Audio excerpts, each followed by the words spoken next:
para os projetos da opinião que está acompanhando pode ser muito fácil cada Esse meio de ano de janeiro é marcado pela reunião de grupos de engajamento e pela reunião de chefes. Os negociadores-chefe do G20, os representantes-chefe de Estado, aqueles que vão escrever a declaração junto com os chefes de Estado. Todo mundo quer influenciar, todo mundo quer ser ouvido. O governo federal entendeu, e a presidência brasileira do G20 entendeu, que isso é um processo muito positivo. Então, pela primeira vez na história do G20, a reunião de chefes, a reunião de negociação do texto final, recebe os grupos de engajamento.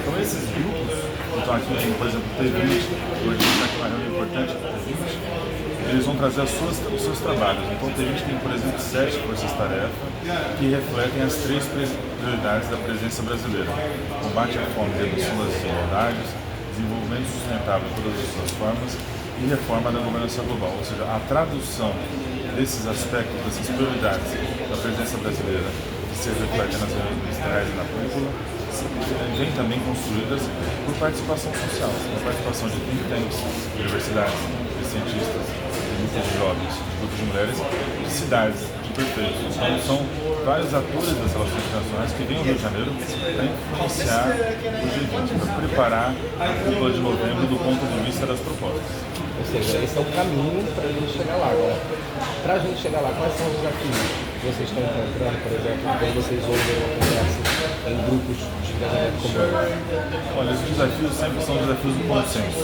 Normalmente os países discutem o dissenso, eles discutem aquilo que não é comum. No G20 tem países desenvolvidos e países desenvolvidos.